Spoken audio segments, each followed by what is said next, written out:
I'd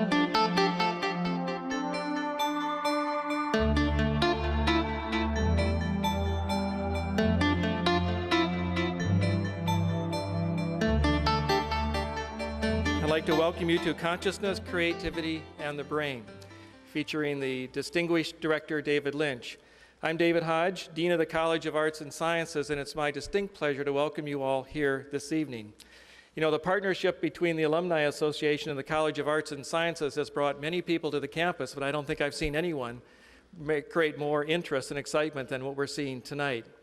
And I find it especially interesting, given how much time we professors spend inducing stress in students, that we should be here tonight. I think we're going in for a memorable evening. Now, let me do a couple of housekeeping chores here before we get into the evening overall. First of all, I want to again state that we're very proud of this partnership between the Alumni Association and the College of Arts and Sciences as the main sponsors. But we have a number of other campus partners, including the University Bookstore, the Henry Art Gallery, the Cinema Studies Program, and the School of Art.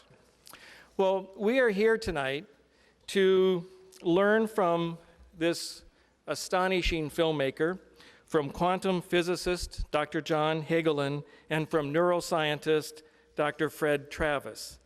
This is a stunning example of interdisciplinarity in the pursuit of creativity.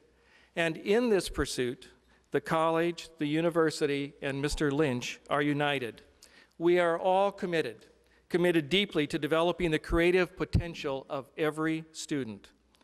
As a social philosopher, Arthur Kessler noted, creativity is a learning process where the teacher and pupil are located in the same individual. A creative life cultivates areas of profound curiosity and explores a wide variety of perspectives. This is at the heart of a liberal arts and sciences education.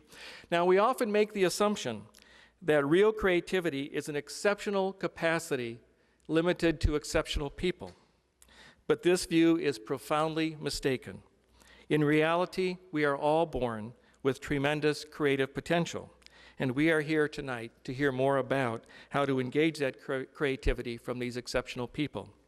To introduce our speakers and to serve as the Master of Ceremonies this evening, I would like to introduce Bob Roth, Vice President of the David Lynch Foundation for Consciousness-Based Education and World Peace. Please help me in welcoming Bob Roth.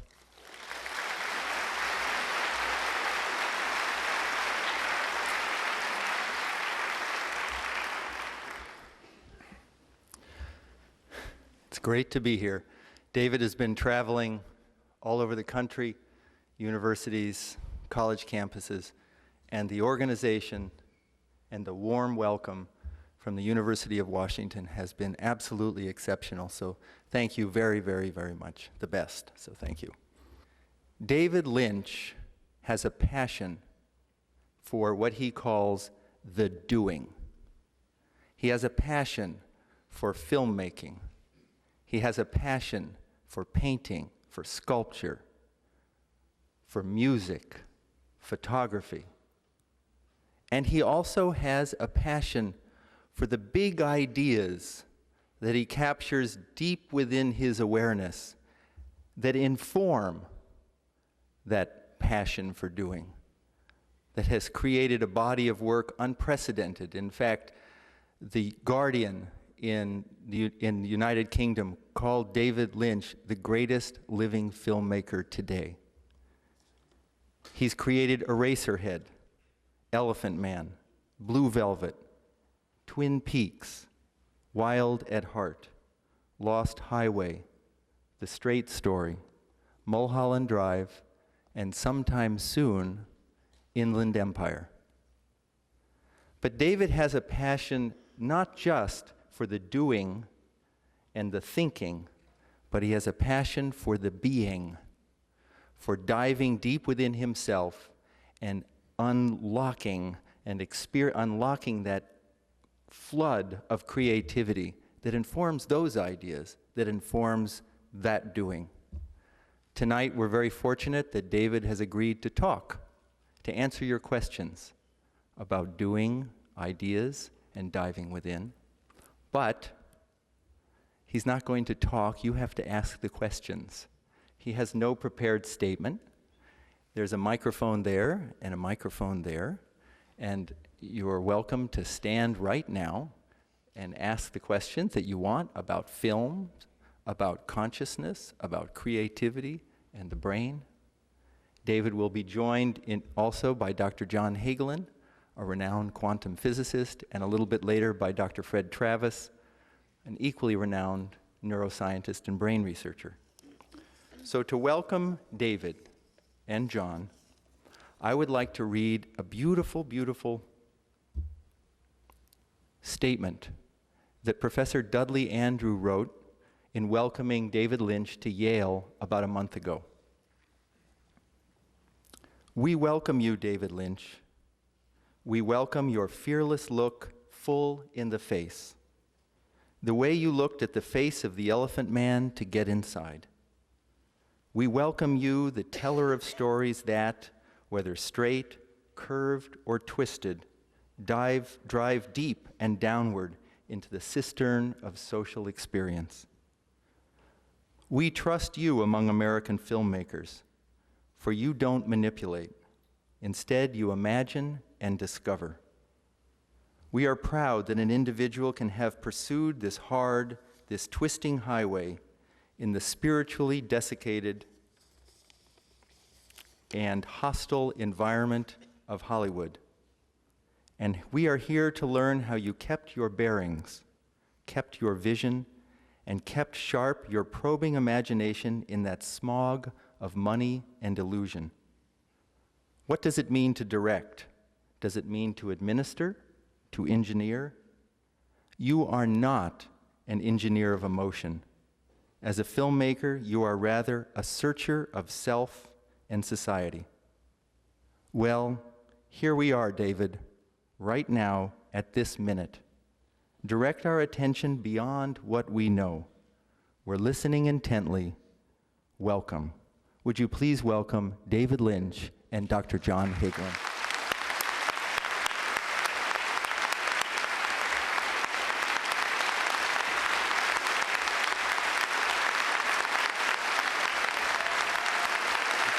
Thank you very much.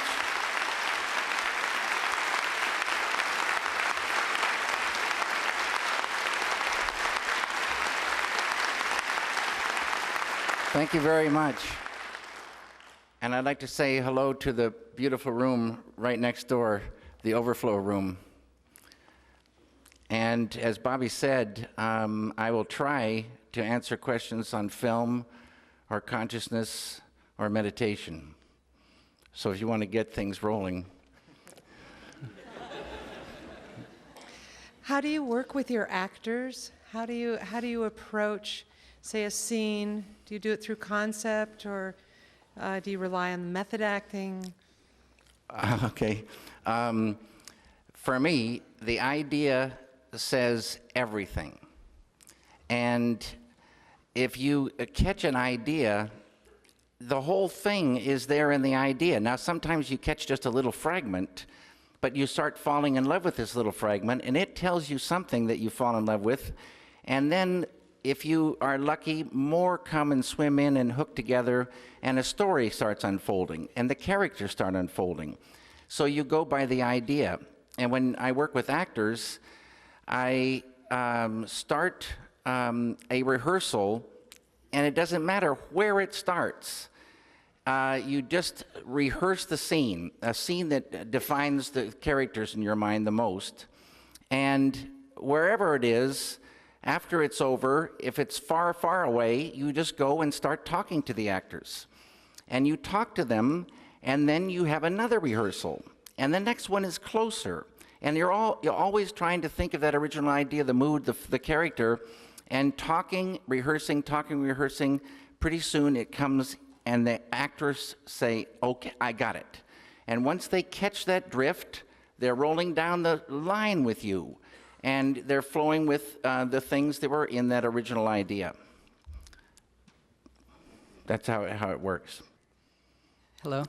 This lecture was billed as being on transcendental meditation. I'm a fan of your movies, but I never knew that this was an interest of yours. Did I miss a message in your movies? How do your movies relate to this lecture? Pardon? Did you miss what? Was there a message about transcendental meditation in your movies? No. Transcendental meditation I've been doing for 32 years. And the transcendental meditation is a mental technique that allows a person, any human being, to dive within and experience subtler levels of mind, subtler levels of intellect, and transcend and experience this ocean of pure consciousness within, at the source of thought. So transcendental meditation is a technique. It's like a vehicle that gets you there to that ocean of pure consciousness. And the experiencing of this ocean of pure consciousness, the experiencing of it enlivens it, it unfolds it, and it starts to grow. So consciousness starts to grow in the human being. And consciousness is that sense of self. It is the self. It's that ability to understand. It's that ability of awareness, wakefulness, inner happiness. And it's an ocean of creativity, intelligence, love, harmony, coherence, and power and energy. It's the most beautiful ocean to dive into, and it's within every human being. Then, after you do this, with transcendental meditation, you meditate once in the morning, once in the evening, and you go about your business. But the joy of doing increases like I can't tell you. And as you expand this container of consciousness, you can catch more ideas. Understanding grows so you can understand a thing more and more and more. Creativity, kind of problem solving, intuition, all these things start growing.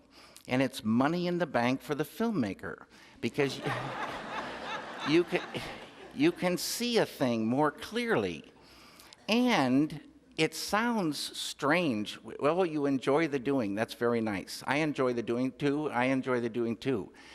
But I used to think I enjoyed the doing, but the side effect of experiencing this consciousness and growing in that, the side effect is negative things start to recede. And this is unbelievable. I had this anger when I first started, and I used to take this anger out on my first wife. And 2 weeks after I started meditation, she came to me and she said, "What's going on?" And I was quiet for a while because it could have been any number of things she was referring to. And she says, I said, "What is it?" And she said, "That anger, where did it go?" It lifts. Anger, depression, sorrow, fear, anxiety, stress, all these things that will kill us start to recede. It doesn't happen overnight, but it's a magical, magical ocean of consciousness, and it's pure bliss. Bliss, they say, is the sweetest nectar of life. And when you dive in, the splash of this is bliss. And that starts growing. And that's inner happiness. I'm talking a long time. But the thing that got me meditating was two things: the word enlightenment and the phrase, true happiness is not out there. True happiness lies within. And in that phrase, they don't tell you where the within is, nor do they tell you how to get there. So I always thought of it as a kind of a mean phrase, but with a ring of truth. And I would think about that. And we always look for happiness out there, and we get it, but it starts going away. It's changing. We live in a world of change. It starts changing. Then we look for something else, and we look for something else. When you dive within, that true happiness is there. It's a pure ocean, huge, unbounded ocean of it, and that stuff starts growing. It's like a strength. It's like so beautiful. It's bliss physical, emotional, mental, spiritual happiness starts growing from within. And all those things that used to kill you.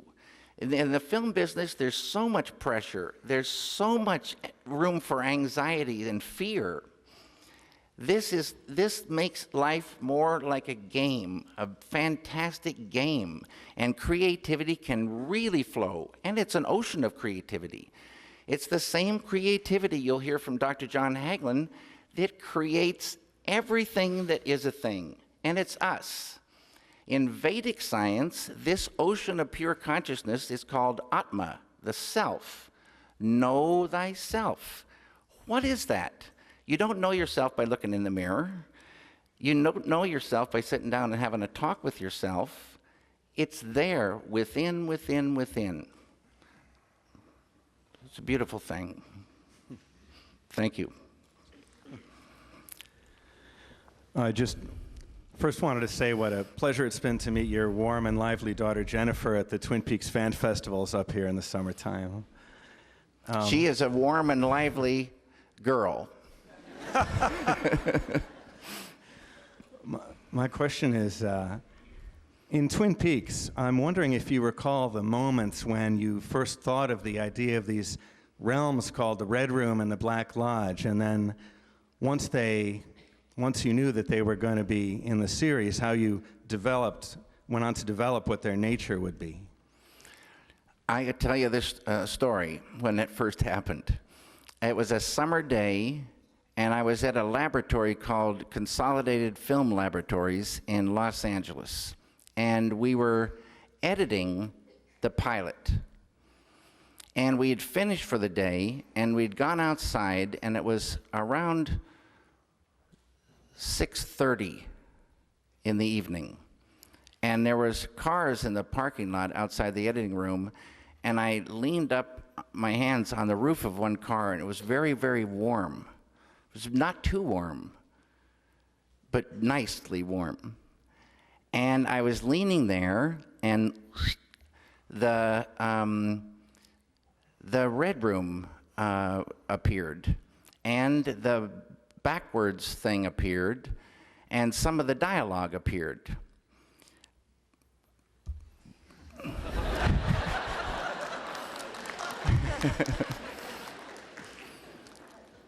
So that was a very lucky thing.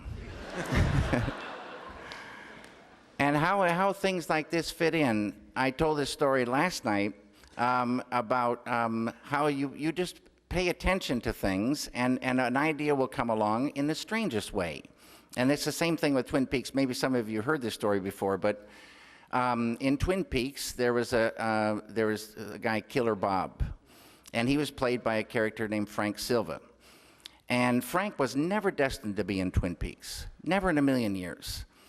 And we were shooting the pilot, and we were in Laura Palmer's home, and Frank was the set dresser. And he was in Laura Palmer's room moving some furniture around. And I was in the hall underneath the fan. And a woman said, "Frank, don't move that dress, don't lock yourself in the room." And this picture came of Frank in the room, and I went running in and I asked Frank, I said, "Are you an actor?" He said, "Well, yes, I happen to be, because everybody in LA and everywhere is an actor." So I said, "Frank, you're going to be in this scene."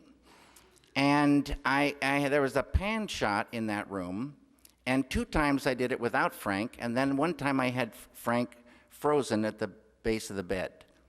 But I didn't know what it was for or what it meant. That evening, we went downstairs and we were shooting Laura Palmer's mother on the couch. And she was laying there in sadness and torment, and she suddenly sees something in her mind and bolts upright. Now, Sean, the operator, he had to turn the wheels and follow her face as she bolted upright. And it looked to me he did a perfect job as she bolted upright and screamed. And I said, "Cut," and perfect, beautiful. And Sean said, no, it's not. I said, "What is it?" He said, "There was someone reflected in the mirror." And I said, "Who was reflected in the mirror?" and he said Frank was reflected in the mirror. So things like this happen and make you start dreaming, and one thing leads to another, and a whole other thing opens up. Thanks. Hi, I apologize to you and everybody that I have to bring this discussion a little bit down to earth. I had a question about film financing. Okay. Since you started your career, there's been a lot of changes in the industry, and it's become more difficult to finance non-mainstream, non-blockbuster cinema. I'm wondering how this affects you, your creativity. It's how easy it is for you to pitch your ideas and your working methods, as you've been describing them. And what you think the situation is for directors like you or Woody Allen, who have to go often even to sources abroad like Canal Plus to get financing. How does that affect both you and the future of alternative film? I love Canal Plus. And I love the French because they're the biggest film buffs and protectors of cinema in the world, in my opinion. And they really look out for the filmmaker and the rights of a filmmaker and believe in Final Cut. And so I've been very lucky that I've been in with some French companies that have backed me. At the studios in LA, if you're just starting out, you're not going to get Final Cut, which is the biggest absurdity in one of the largest absurdities in life. The biggest absurdity is killing human beings in the name of peace, in my mind.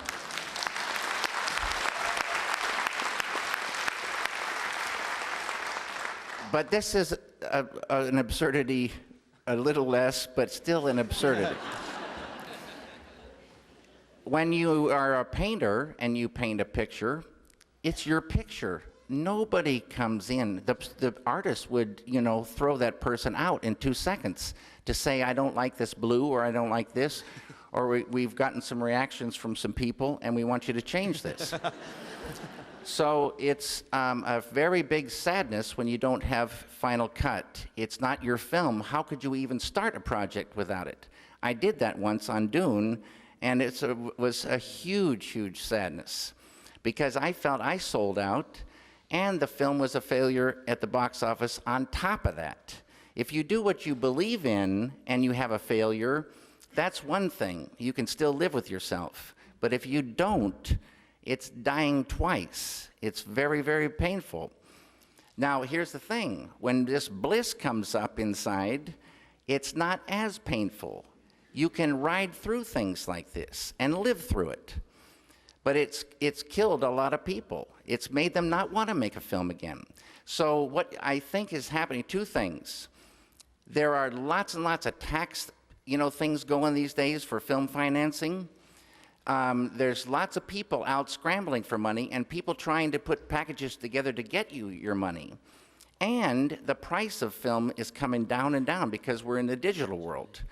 And so more and more and more filmmaking is in the hands of more and more people because it's getting cheaper and you can do fantastic things in digital video. This film I'm working on now, I'm not shooting film. For me, film is dead. And I'm shooting with a Sony PD-150 cameras. So it's more freedom, less expensive, available to more people, and then you're in control of it. And when your film is finished, before it's finished, you can try to get financing. During the process, you can show some things, maybe try to get something. Finish the film, and there it is. If someone really, loves it, they're going to help you get it out. And there's so many delivery methods now. The video iPod is, unfortunately, a tiny little picture, but it's here. And, and that is one more way to see cinema.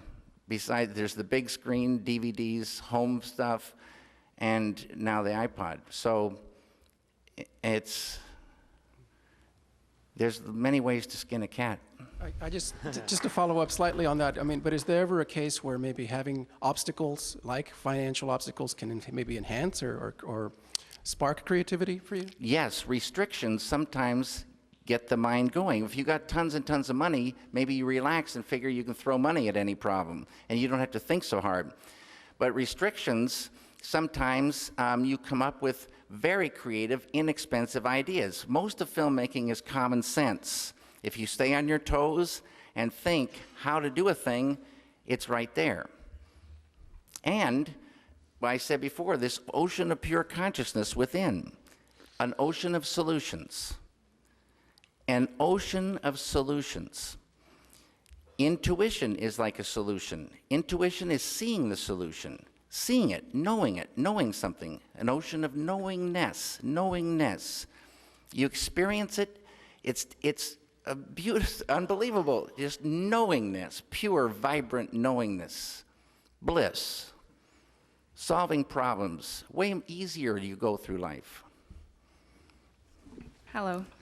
A bit of advice from you, can I ask? I try to make films on a small scale, and when I have images and glimpses that pop into my head that I have strong emotions for, like you're saying, The Red Room, I worry that when I try to put it into film that it's going to lose some feeling, and I was just wondering how you take those and you put them into a story. I tell you exactly how to do it. You got the idea, right? You got the idea. And so now you're going to translate that to film. And so the idea tells you to build this red room. And so you start thinking about it. Wait a minute, you say, the walls are red, but they're not hard walls. And then you think about it, they're curtains. And they're not opaque, they're translucent. And already you say, whoa. And then you put the room, you put these curtains there, and then you think, but the floor, it needs something. And you think about the idea, and it had a thing. It was all there. And you do this thing on the floor. And then you start thinking, and you start remembering the idea more. You know, you start, and you try some things, and then you suddenly, you make some mistakes, but you rearrange some things, and you get some stuff, and it feels like that idea felt to you. Now you've done it, but you had to do those things. Don't even worry about it. But worry is like fear, and those things start lifting. And that's a sense of freedom. I call it the suffocating rubber clown suit. The suffocating rubber clown suit of negativity. This starts dissolving. Your clown suit starts dissolving, and you have freedom. Thank you. I have a question about Twin Peaks. It was such a unique television experience. I mean, you compare it to what's on television today, whether it's situation comedies or ER or whatever the case might be. And I wonder, what was the process like in actually getting something like that on television? Because I compare it to what's on television today, and it's just so unique and so unusual. It was a different time. And in those days, a continuing story was much more acceptable than a continuing story now. And the reason is, now they do these polls, and they found out that people don't watch every single week, and they may watch 2 times a month. So they lose their way in a continuing story, and they drop away from the show. Since they're selling ads, they don't want people to drop away. So they've decided that the continuing story is not so good, and they go with a closed ending. The thing about Twin Peaks was, I don't know quite how they decided to let it become a pilot. But because they let something become a pilot doesn't mean they're going to make it into a series, as you all know. So it got that far, and even then, they didn't really know. So they send these things to a place, I think, in Philadelphia. And they have people, you know, watching these things and grading them. And somehow it got a kind of a good score, but not spectacular. And I don't know what really happened between that time and the time it aired. But it got, I don't know what happened. It just got a huge, huge share that opening night.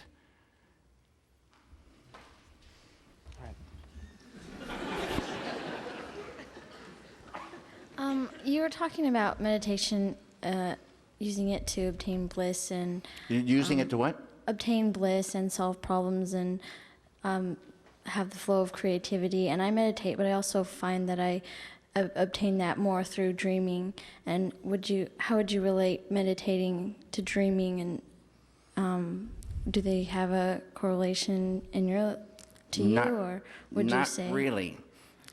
Dreams are dreams. A dream is a state of consciousness, dream state, and waking state, and sleeping state. Meditation is the experience of transcending. They, in research, have found a fourth way the physiology works. It's a fourth state of consciousness, the transcendental consciousness, transcending. It's unique.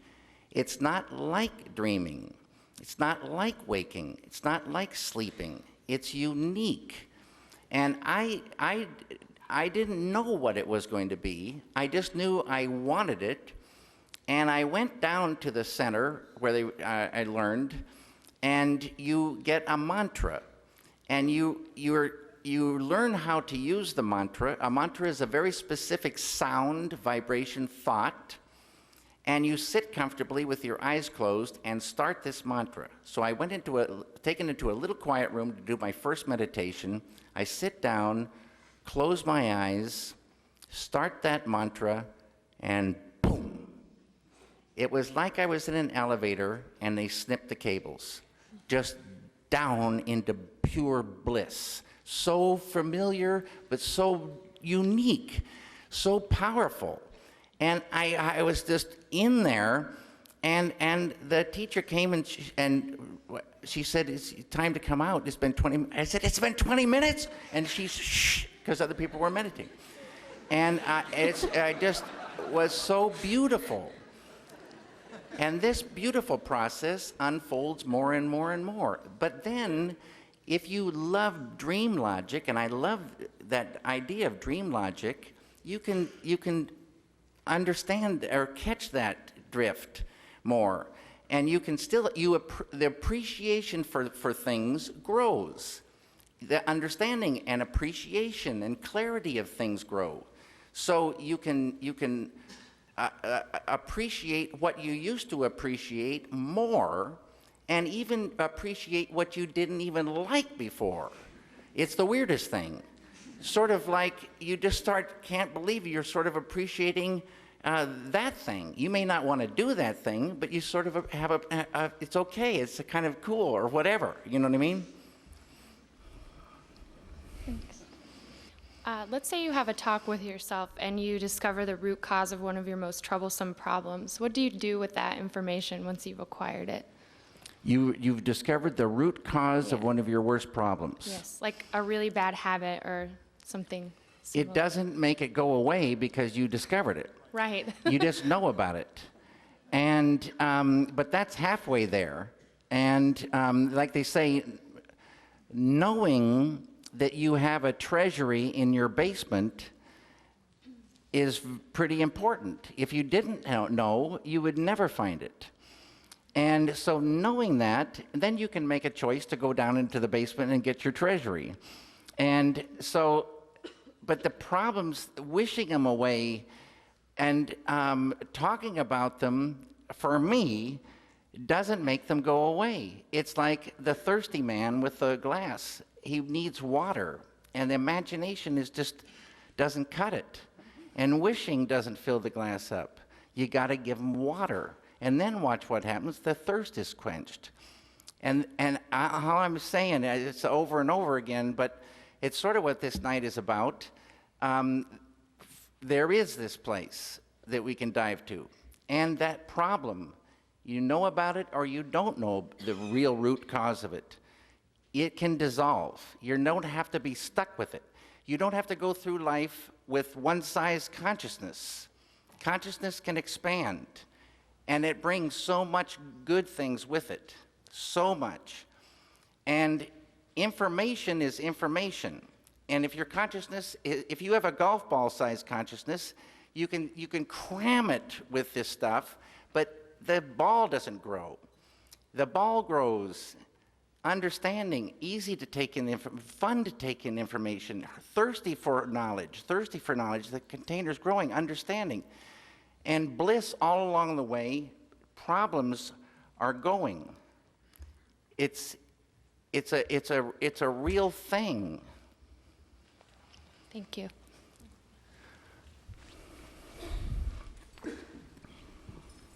Mr. Lynch, welcome to Seattle. It's good to be here. My name is Kim, and I'm personally delighted that you're here talking about TM. A couple questions. One is, I've been to your website on your organization and the grants that you're doing for college students to be able to learn TM as a way to better their academic performance. And I'm very interested in that aspect of why you're here tonight. I am a struggling student, financially as well as academically, and I very much want to learn transcendental meditation, and I'm wondering, how does one go about applying for that scholarship? And is it limited to specific institutions, or is there some variance in that? There's two things. This David Lynch Foundation for Consciousness-Based Education and World Peace is a new foundation. We've raised money and given money to 7 inner city schools, and we're now going out, not even knowing what we'd find, to universities. 7 on the East Coast and 6 on the West Coast, and to see if people are even interested in it, and to promise, if they are, we're going to try to raise the money to give scholarships to people who want to start. Not only for a growth of consciousness for those people, but because we are like light bulbs. And the consciousness is, you can ramp up this light of consciousness by experiencing it. And like light bulbs, we can enjoy that brighter light of consciousness within, but radiate it. And the principle is, if you go into a room where somebody's had an argument, it's not a very good feeling. You go into a room where somebody's beaming out bliss, it's a beautiful feeling. And the key to peace is in this. If there were 10,000, new meditating students, it would affect this country. It would be like a wave of peace. It's harmony, coherence, real peace. And that light of consciousness in the individual, it drives negativity further and further away. In the world, it can do the same thing. So it's for any student that wants to start, this foundation is trying to raise money for that. Okay. I think now Bobby Roth would like to introduce Dr. John Hagelin, my friend and one of the world's greatest quantum physicists, and I'll be back afterwards to answer more questions. Oh, okay. Thank you very much.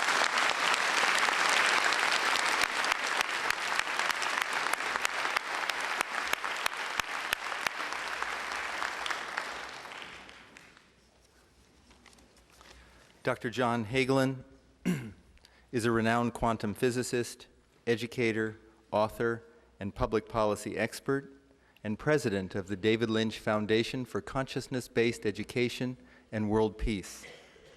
Dr. Hagelin has conducted pioneering research at CERN, the European Center for Particle Physics, and SLAC, the Stanford Linear Accelerator Center, and is responsible for the development of a highly successful grand unified field theory based on the superstring. His scientific contributions in the fields of electroweak unification, grand unification, supersymmetry, and cosmology include some of the most cited references in the physical sciences. Dr. Hagelin received his PhD from Harvard University. He is currently director of the Institute of Science, Technology, and Public Policy and professor of physics at Maharishi University of Management. And Dr. Hagelin is now working in Washington, D.C. to establish a much-needed long overdue University of World Peace. Would you please welcome Dr. John Hagelin?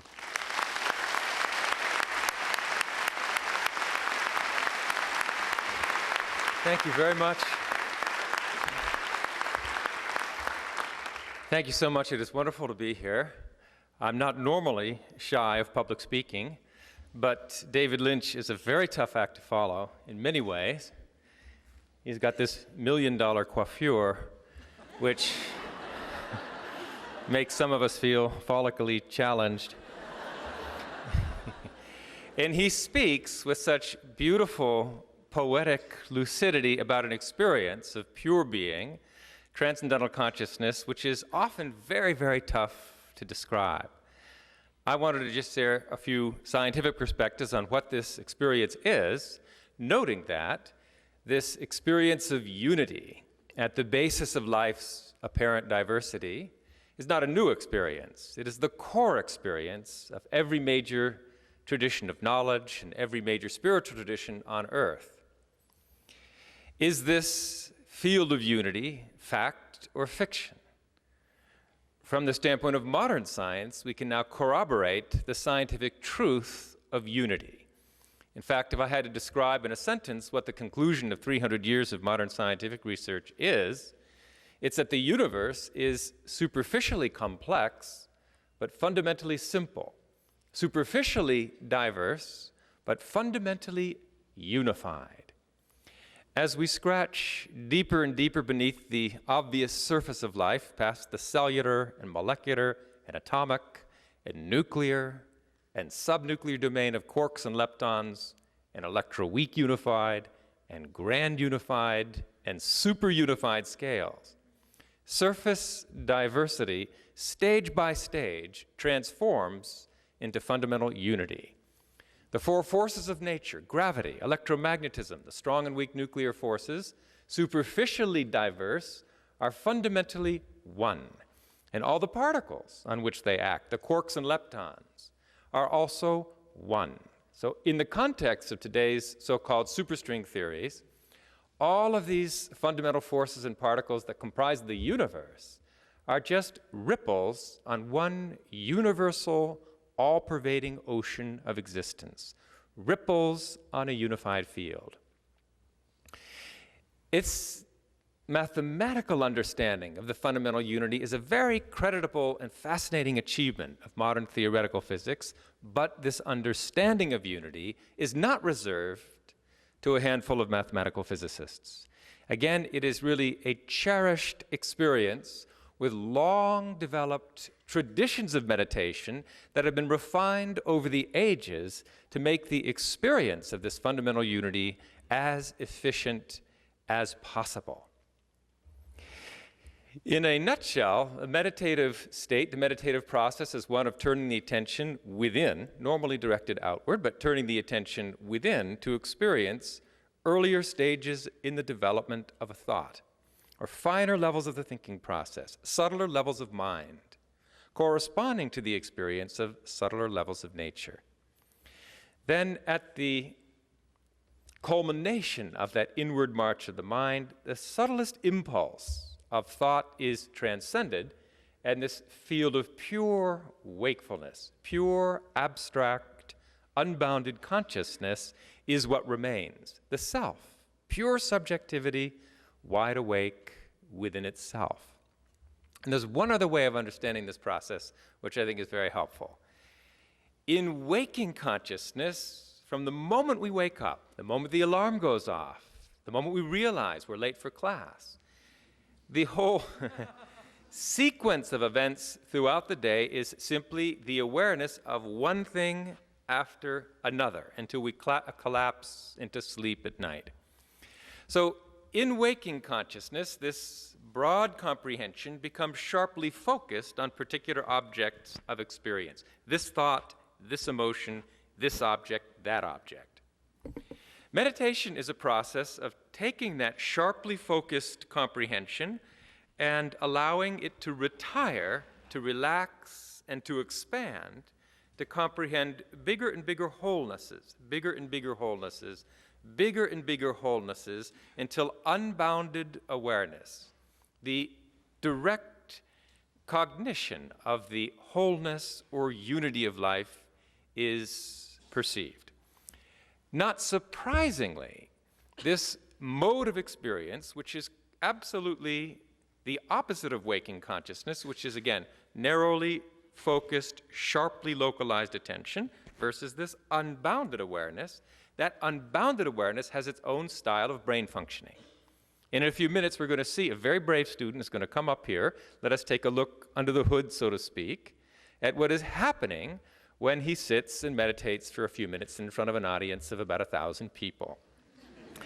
And you will see a complete transformation in the functioning of the human brain.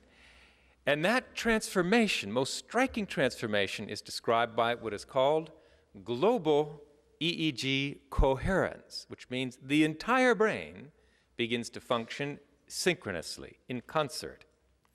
Now, normally the brain electroencephalogram, the electrical activity of the brain, is measured at different points of the scalp corresponding to different areas of the brain and personality. I don't know if any of you have ever had a chance to look at your own EEG profile, but it's depressing. It's like there's no obvious intelligence in there, no coordination, no communication between different areas of the brain and personality. And really, mathematically, it's really very much like an orchestra. Before the conductor takes the stage, and the individual instruments are warming up, sawing away at their instruments without any obvious attempt to coordinate their activity. And what's the result? Sort of a cacophony of discordant sound. Then the conductor steps up to the podium, raises the baton, and instantly this cacophony of discordant sound is transformed into flowing music. The difference between a cacophony of discordant sound and music is the integrated functioning of the orchestra, or in this case, the integrated functioning of the brain, where the whole brain is engaged and the whole brain functions in concert. So what? Well, as an educator, this is itself an educational discovery of the foremost magnitude.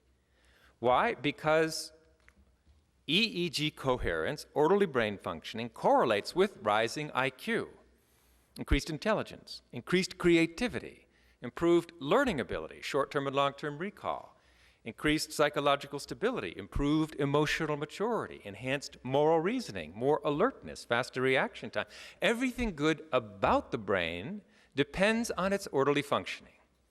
And now orderliness of brain functioning through these technologies of consciousness, meditation, orderly brain functioning can be systematically, longitudinally developed in any student of any age.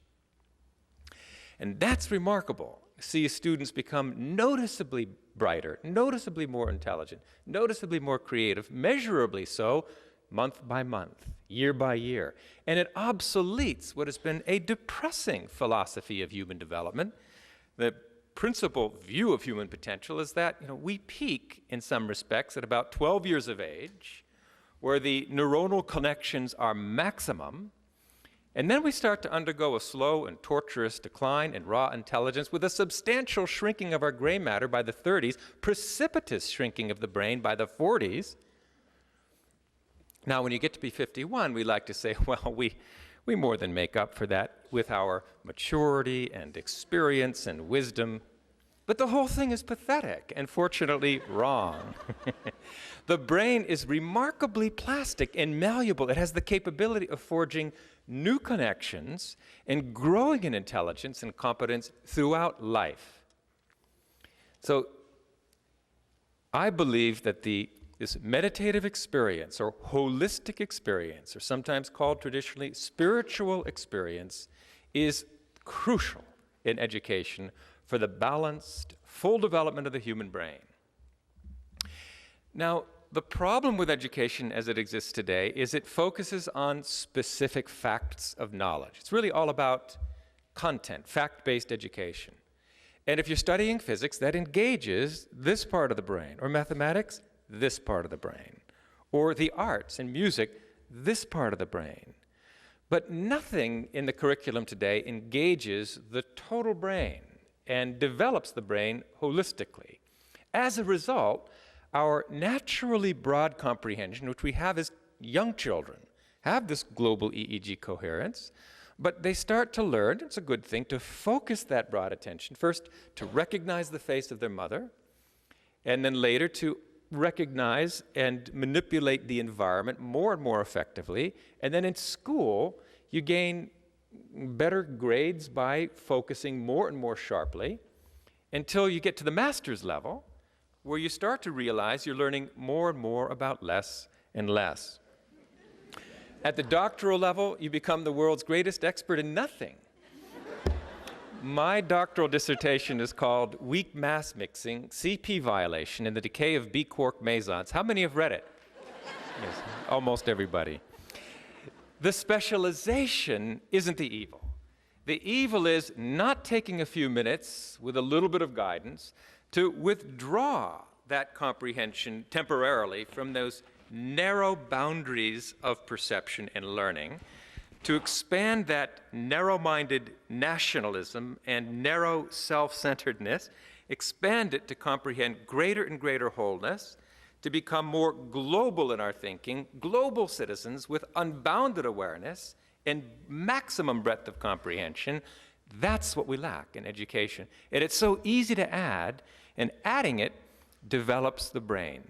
Unlike any other activity, whether it's waking, dreaming, sleeping, hypnosis, transcending is unique. One more thing before I introduce Fred Travis, I want to introduce the term enlightenment and what it means in this context. Enlightenment is sometimes called self-realization. Realization of the self. What is the self? Well, as David says, you don't learn about the self by looking in the mirror. We are not our bodies. In fact, what we are, ultimately, is our inner subjectivity, that which experiences our own consciousness, which is the only thing, as abstracted as it is, and the only reason it's abstract is we don't experience it in waking consciousness. It's there in waking consciousness, so we wouldn't be awake. But in waking consciousness, you sacrifice the experience of that unbounded awareness, bliss consciousness, for this.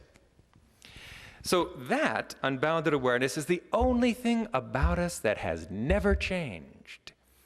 Our bodies change for the worse, our friends change, our beliefs change, our jobs change, our spouses change. The only thing that has not changed, by which we know we're the same person today that we were as children, is our own subjectivity, the self. Now, the problem with waking consciousness, and the reason it's called bondage as opposed to liberation or enlightenment, is that we gain the experience of specific objects at the expense of the self. So say you're sitting and enjoying mashed potatoes and gravy. If you like mashed potatoes and gravy, that's all right, but you have to at least recognize that at that moment, that's all your life is. It's the nature of waking consciousness to be completely overshadowed by that objective experience. If you're eating okra, pickled eggplant, life is a disaster. So the important thing is the experience of one's unbounded self, whose nature is bliss, pure creativity, pure intelligence, pure energy, pure alertness, and become so familiar with that non-changing aspect of oneself that it is never lost. You never lose it. And that's just, this ability to transcend and experience unbounded awareness, you learn that in a few days. You master it in a few months. What takes a little more time is getting so accustomed to that inner peace, inner bliss, that you're never lost to it again. It's sticky, a sticky experience. So if you're sound asleep, if you're under anesthesia, if you're in dreams, you never forget, you're never lost to the experience of your unbounded self. That's called self-realization, enlightenment. And as David said, it brings tremendous strength, really invincibility in a sense, because whether you're experiencing the okra or the mashed potatoes, you're never lost to the unboundedness of oneself, which is bliss, stability, peace. So I would like very much to introduce great brain researcher, probably foremost researcher in the world on brain development and meditation, Dr. Fred Travis, and a very brave student volunteer, to show us the best we can in just a few moments the qualitative and quantitative change in the functioning of the brain, which distinguishes the experience of pure consciousness or global EEG coherence with any other state of consciousness. And then we'll invite David back to answer more questions on the meditative experience, creativity in the brain. Please welcome Dr. Fred Travis.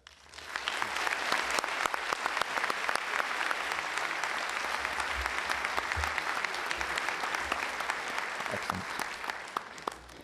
So now we're going to be looking at this very abstract idea. Lights down, please. Understand this very abstract idea of an underlying field of intelligence in terms of concrete functioning of the brain. Reason we're able to do that is brain functioning shapes experience. When we have a good night's rest, we wake up. There's no problem too big for us to solve. On the other hand, we wake up, we didn't get a good night's sleep. It's sometimes hard even to remember what day it is. Now, this relation goes both ways. Not only does the brain underlie experience, but every experience we have changes the brain. Right now, what's happening, light is going through your eyes, it's streaming to the back of your brain, sounds going through your ears, it's creating this cascade electrical activity over your brain. Hundreds of thousands of brain cells are as if shaking hands, creating this delicate network. And it's through this delicate network that you're actually seeing me, that you're hearing the words, that you're understanding it. And every time you use this network, these connections get stronger. You're constantly creating those brain circuits that allow you to make meaning of the world. You're creating your brain circuits which create your reality. Now, this growth of brain circuits can be seen in this research with some monkeys. This is a monkey's hand, and they just touched the fingertips of the monkey a few times every day. It was a very benign experiment. And this is how the brain responded to the touch before the experiment. This is how the brain responded to touching the second and third digit. After doing this for a number of months, this is how the brain responded. Can you see this?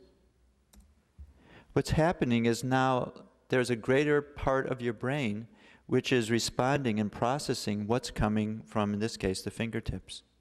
This is what we're constantly doing every moment of our life. When you're working on your drive out at the driving range, what you're actually doing is reprogramming your brain. You're getting networks in your brain so you can have that perfect drive. Now, the point here, and this is especially important for students, is all experiences change the brain. That means when you're in class and you're studying and you're learning processes and details, you're changing your brain to be able to remember those. But everything is changing the brain. You stay up 2 or 3 nights. You take an extra heavy load one semester, you're under incredible strain, pressure for the entire semester. This is also creating circuits. And what kind of circuits are these? Unfortunately, high stress fatigue leads to something called downshifting. What you do is you use this back part of the brain.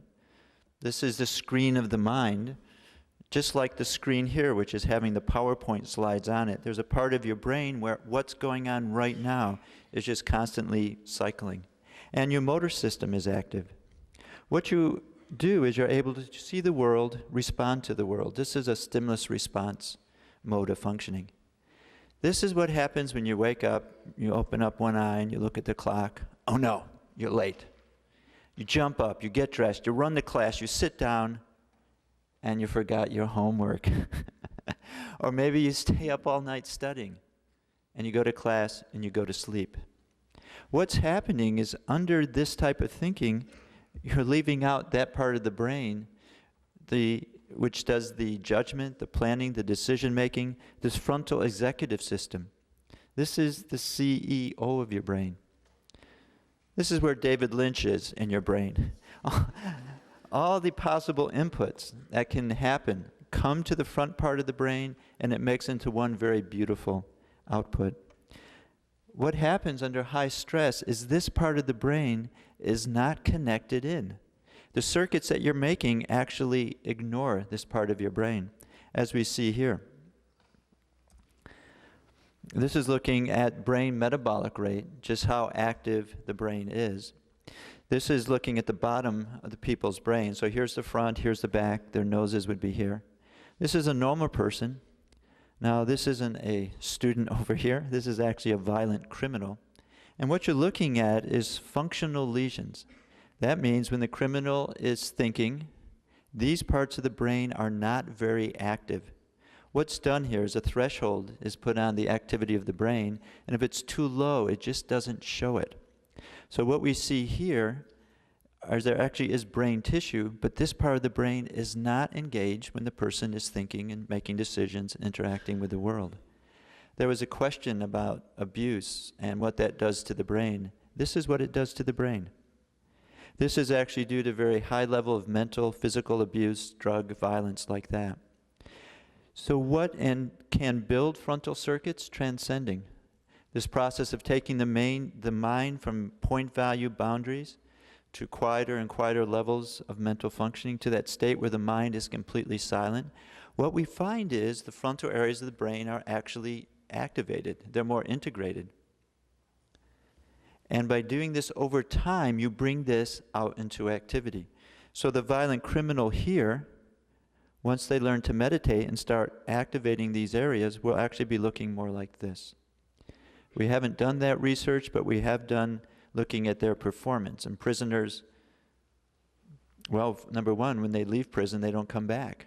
There's a 40% decrease in recidivism rate.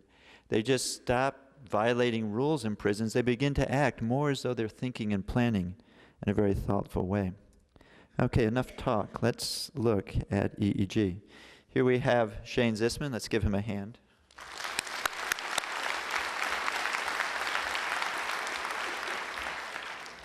And what we're going to be seeing is the real-time electrical activity going on in Shane's brain at this very moment.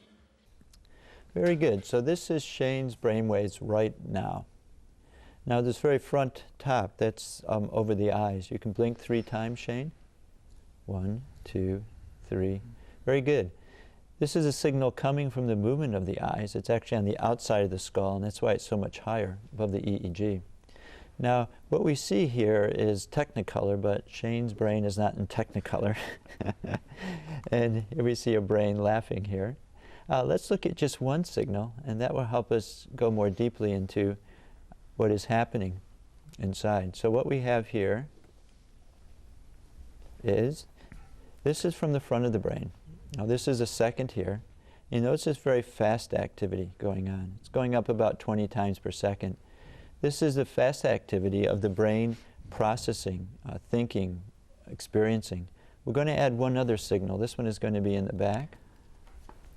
So this top one is the front, this bottom one is the back. This is what the brain is doing when 700 people are looking at you. This is the back part of the brain. This is vision. The back part of the brain is taking in all of the lights and the colors, deciding what the picture is out there. Then it sends it to the front part of the brain, and the front part of the brain tries to decide what to do with it.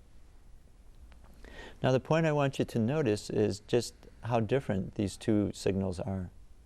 There's very little similarity between the up and down of this signal and the rising and falling of this signal. Next, we'll see what EEG is like when Shane closes his eyes. So you can close your eyes, Shane.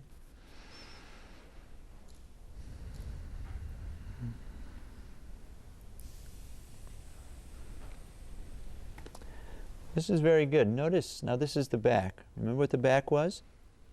That's right, that's vision.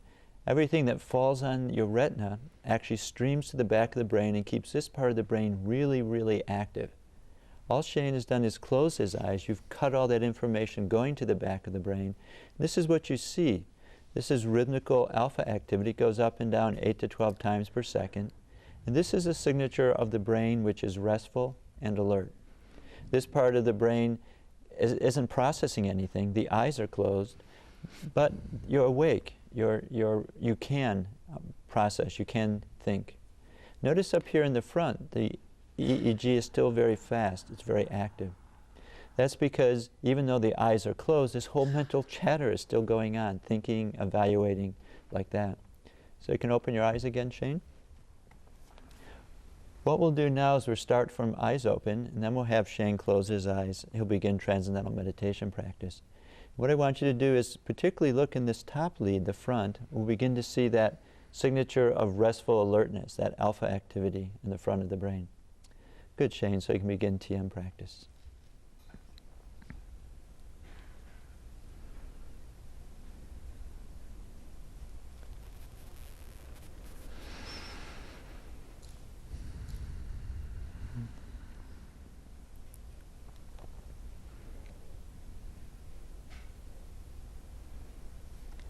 So this has been about 16 seconds, but notice here is this rhythmical alpha activity which before we saw in the back is now seen in the front of the brain. Even though we have only 2 signals here, this is representative of what's happening over the entire brain. And this restfully alert signal is that signal of transcending. Now we'll take just another minute. We'll continue to watch the EEG of transcending.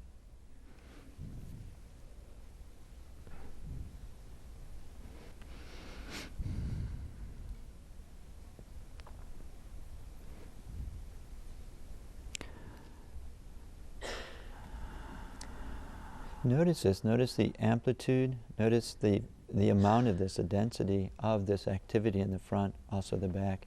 And also follow the signal going up and down. You notice it going up and down here in the front. Notice it's going up and down very similar in the back.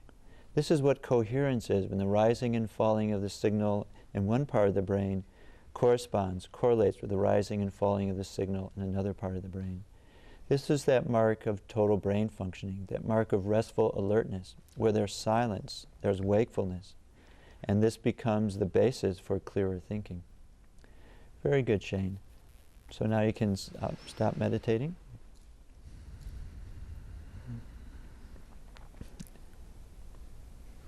And then as he opens his eyes, we're seeing the fast activity again of a brain which is actively processing. So let us go back to what this all means. Because the whole value of practicing TM is it leads to an experience inside, but that leads to a specific style of brain functioning. And swinging the brain back and forth allows you to have that style of functioning brain during meditation, during activity. And this is very valuable. What will your brain be like when you graduate from college? We've asked that question. We've created a brain integration report card to answer it. What this actually charts is growing brain integration in activity over time. We're actually administering this to our first-year students at Maharishi University of Management when they come in as freshmen, and then when they like throughout their college career, but also as seniors. Because the information that you get in your class, unfortunately, is going to be obsolete. 80% of it will be obsolete in 5 years. So that's your 4 years of college education. So what you want to do is something which will be lasting. And what is lasting is that quality of brain connections which underlie clear thinking, clear planning. So I'd like to leave you with a thought. This is going back to the Wizard of Oz motif. This is the end of the Wizard of Oz, and here we have the wizard, and here we have the scarecrow. Do you remember what the scarecrow wanted? A brain. He wanted a brain. He went through all of this trials to get a brain. So here he is at the end, and what is the wizard giving him? A piece of paper. This is my recommendation to you. Don't be content with just getting a piece of paper from your college education. Thank you very much.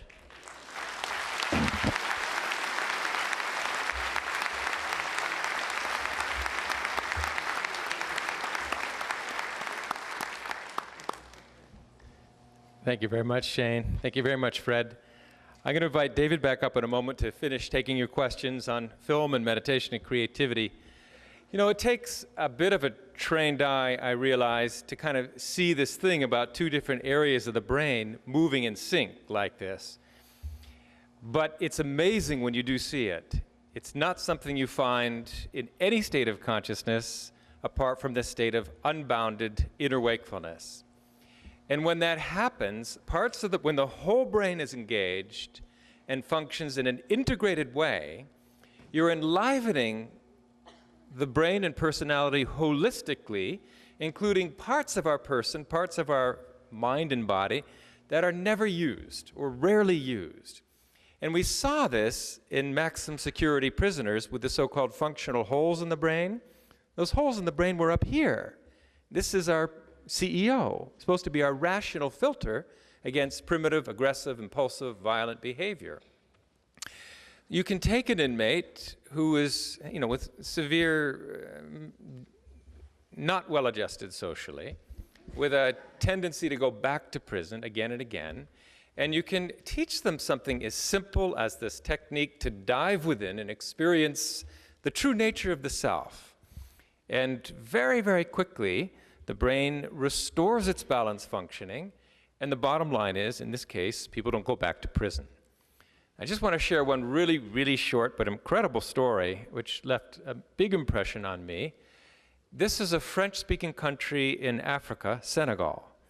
They had a severe crisis in the prisons with overcrowding and almost daily riots. And part of that was because the rate of return to prison, the recidivism rate in Senegal was 96%, which is high, even by US standards. So perhaps out of nothing but sheer desperation, the Minister of Justice said, all right, we'll introduce instruction in transcendental meditation in our prisons on a voluntary basis, but sure enough, within a very short time, every prison inmate in virtually every prison guard learned TM because it provided relief in those pressure cookers of stress.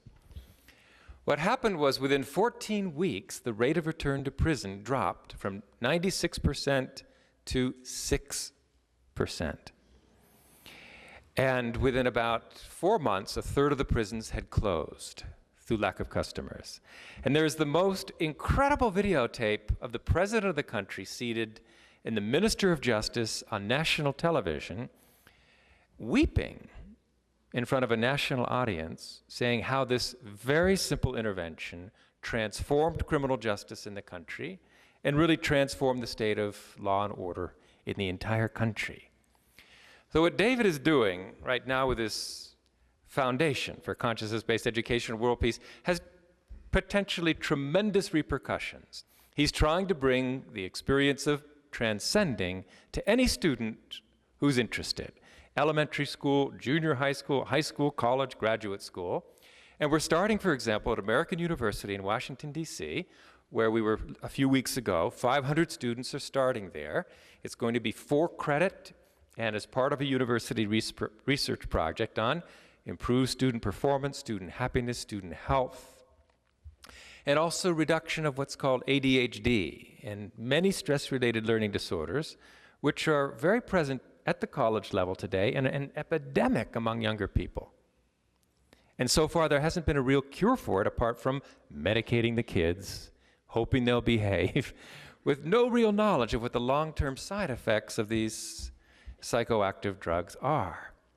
Not good, probably. So David is doing this. He's got tremendous momentum, and he's got an ulterior motive. And the ulterior motive is world peace. And world peace is not a golf ball-sized idea. It's a David Lynch-sized idea. But we have a way to do it that is very practical and extensively scientifically researched. The whole idea is to bring inner peace, to create peaceful people for a peaceful world. And the philosophy is pretty simple. You can't have a green forest without green trees. You can't have a peaceful civilization without peaceful people. But it's more powerful than that. There is an incredible and powerful, scientifically proven spillover effect of meditation. We have an effect on each other. Inevitably, we have an effect on our loved ones, our friends, on our work environments, on an entire campus, or even a city, if enough people are involved. And particularly, interestingly, when those meditators are practicing their meditation in a group. there is a natural amplification of the spillover effect of meditation when practiced as a group. And it works just as you would expect it would, just like two loudspeakers. If you move them together, if those speakers are producing the same sound, if it's a monaural signal, you get 4 times the volume of a single loudspeaker. Or 3 loudspeakers give you 9 times the volume of a single loudspeaker. The power grows as the square of the number of loudspeakers. It's called constructive interference, or the coherent summation of amplitudes. It's true of any wave phenomenon. If we as individuals, in experiencing pure consciousness, the unified field, are creating a little ripple, an impulse, on the level of the unified field that underlies and pervades us all, if you put several people together and they all create a ripple, those ripples add to become a tidal wave of unity and of peace. And it works. 52 studies in the world's foremost scientific journals showing the remarkable power of peace, of this spillover effect of meditation. And that's why we've started in Washington, D.C., to bring some sanity and peace to that stress-ridden city.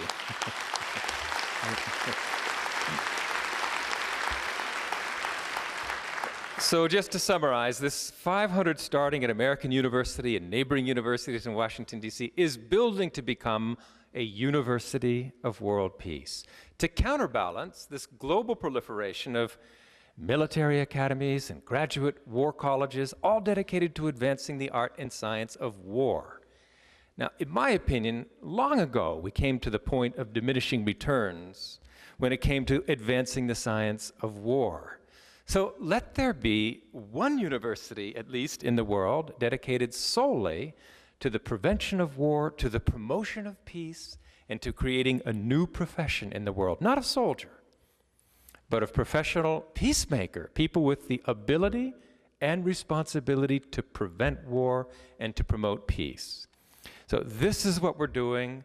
We're trying to create larger and larger groups of peace-promoting meditators, as well as individual meditators everywhere, anyone, any student, anywhere who wants to experience this phenomenon of diving within and experiencing the field of unity and the field of peace. So to come and answer your questions on film or consciousness or his foundation or meditation, please welcome back David Lynch.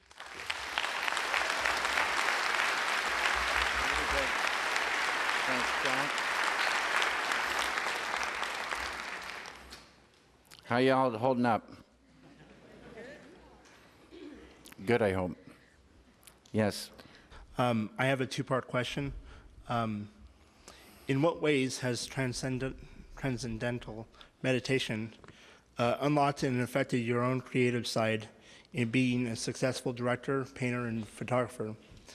And what advice do you offer to those emerging artists in unlocking their own subconscious creativity? For me, it's 2 things. The ability to catch ideas, it's there all the time, but it's the, I feel that when the container of consciousness expands, you can get ideas at a deeper level. You can get ideas that are bigger. It's like fishing. The little fish swim at the surface, and the bigger fish swim deeper. And I want to catch, bigger ideas, and I want to be able to understand those ideas, and I want that intuition, to grow, to, see, to the thinking and feeling to go to a knowingness, and to be able to solve those problems that come along. The other side of it is anxieties and fears and anger, tension. These things no longer have the power that they had. Instead, you can still be very sorrowful, but you can't hold on to it. You can still get angry, but you can't hold on to it. Life just gets too enjoyable. It's too enjoyable. And this is the greatest thing for creating. If you're depressed, really depressed, you can't really get out of bed.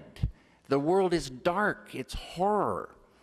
If that lifts, think what you can do. Anger, you want to have an edge in art. You want to be able to have, your own strong voice. You can still be for something 100,000,000%, and have, a power. You don't lose an edge. You don't get laid back and become a hippie. You don't just go into sweetness. It's the power grows with this, such a power and a clarity and an energy to do. And this is so good. I just, I see people who, one night I saw a high school play in Iowa in a school that had consciousness-based education. Consciousness-based education is the same education everyone gets with the added bonus that the student learns to dive within and unfold that self, that pure consciousness. And I was told, it was a cold and rainy night, I was told I was going to see a high school play, and I thought, man, it's going to be a very long night. And I was sitting in the middle of this little theater, beautiful little theater, and out on stage came students. They weren't actors, they weren't professional actors, they were putting on a play. I was never more blown away. I thought it was better than a Broadway production because what I saw was consciousness on these faces, a lively, glowing consciousness, such intelligence, timing, humor, right on the money. And you don't worry about these students. They're self-sufficient, filled with this, kind, loving each other. The schools I'm getting really wound up, I'm sorry, but what I'm trying to say is it's consciousness flowing is something for human beings. Consciousness flowing, it's so beautiful. And there it is. And why not go get it? It makes things so beautiful. It's against nothing. It's for everything. And it's us.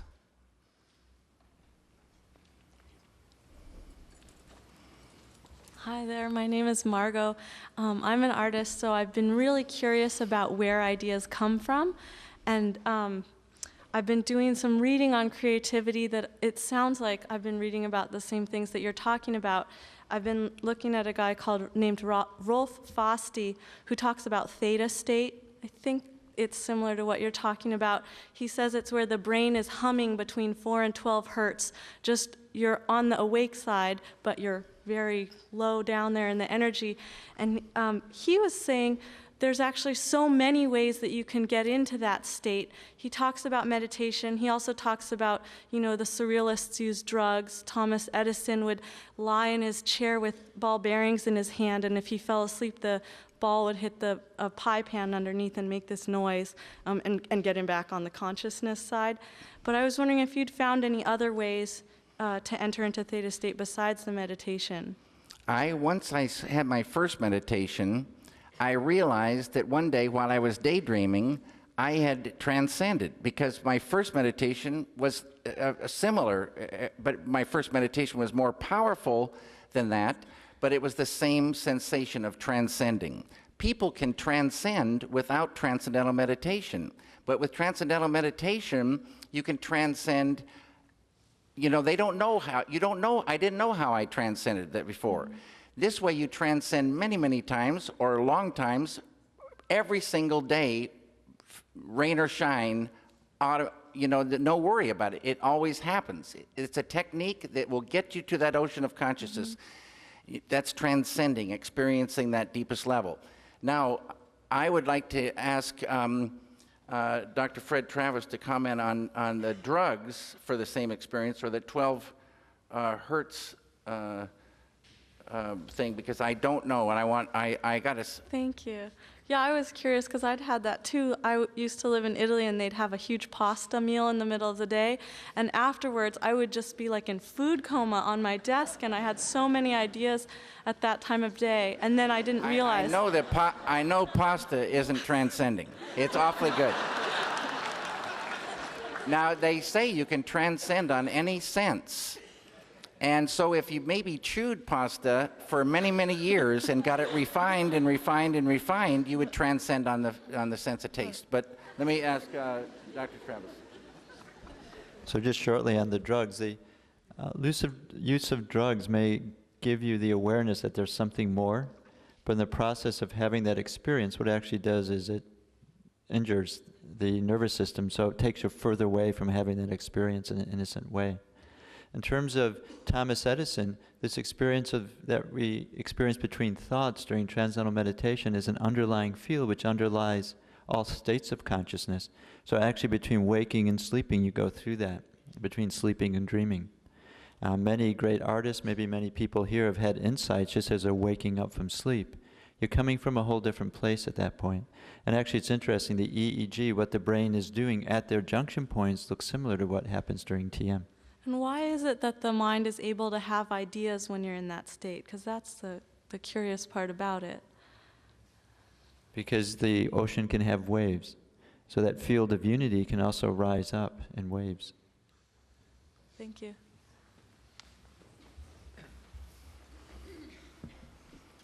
Thank you all for coming here and spending so much time with us tonight. I have a very practical question from my wife Karen, who's a very practical person. Do you meditate at specific times? And I think for many of us, there are so many demands on our lives, it can be hard to even find time. And we hear about Hollywood schedules of 16-hour days, and don't people get mad at you for saying I have to take a meditation break? I've been meditating 32 years and have never missed a meditation. And you can meditate anywhere. You can meditate in an airport. If you're out in work, I meditate at lunch. I meditate before I go shooting, if I'm shooting. And then at lunch, I go in and meditate then. And if I haven't meditated, long enough, I'll meditate again when I finish. And I've been places where there's no meditators around, but I ask for a quiet room, and it's very surprising. People kind of like it, and they say, oh yes, well, I'll find you a very nice quiet place and protect you, and I go in and meditate away. And we waste so much time. Once you add it, and then just go about your business and have a routine. I meditate in the morning before breakfast, and then in the evening before dinner. That's the good time. Thank you. So I just read you this thing. If you're interested in any of this, learning more about it, learning transcendental meditation, you can just fill out this card. And I will be in touch with you, or the foundation will be in touch with you. May everyone be happy. May everyone be free of disease. May auspiciousness be seen everywhere. May suffering belong to no one. Peace. Thank you very much.